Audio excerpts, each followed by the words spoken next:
আসসালামু আলাইকুম রহমতুল্লাহি ওয়া বারাকাতুহু। আজকে আমি আমাদের মা বাবাকে নিয়ে কিছু আলাপ করব, আমাদের মাতা পিতাকে আলাপ করব।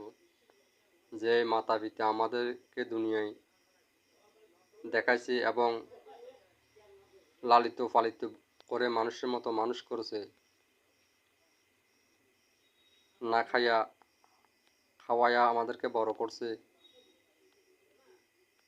মা, আমি যখন ছোট ছিলাম তখন পেচ্ছাপ করে দিতাম, পায়খানা করে দিতাম, তখন ও ভিজে জায়গাটার মাধ্যমে শুয়ে ছিল, আমাকে শুকনো জায়গায় শোয়াইছে, কত না কষ্ট করেছে।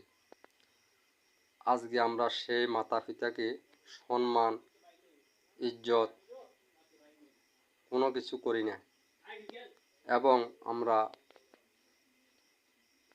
মা বাবাকে ভালোবাসি না, মা বাবাকে দেখতে পারি না। কেন?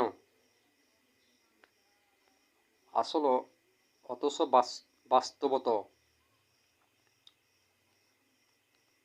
যেমন সূর্য অস্ত জালে দুনিয়াটা আঁধার হয়ে যায়, তেমন মা বাবা যখন আমাদের জীবন থেকে হারিয়ে যায় তখন আমাদের জীবনটা কীরকম যায়, অন্ধকার হয়ে যায়। আমরা বুঝি না। কারণ কিছু কিছু ক্ষেত্রে আমি বলি, আমার বাবা, আমার মা আজকের থেকে আমার আম্মা বিগত 25 বছর আগে ইন্তেকাল করেছেন। আমার বাবা প্রায় 7-8 বছর হবে ইন্তেকাল করছেন। সেই জন্য আমরা মাতা পিতার কখনো দরদ, কখনো মর্যাদাটা আমরা দিতে পারিনি।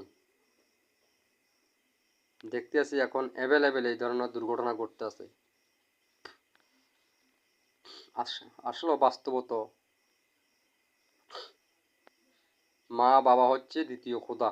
আল্লাহ পাক রব্বুল আলামিন নিজে বলছে যে আমার পরে যদি কাউকে সেজদা করতে হয় তাহলে তোমার মাতা পিতাকে করো। সেটা আল্লাহ পাক রব্বুল আলামিন নিজে বলেছেন। মা বাবার দোয়ার বরকতে ওলি হয়ে যায়। যেমন হযরত বাজিদ রহমতুল্লাহি, উনি মায়ের দোয়ার বরকতে উনি আল্লাহর ওলি হয়ে গেছেন। এরকম অনেক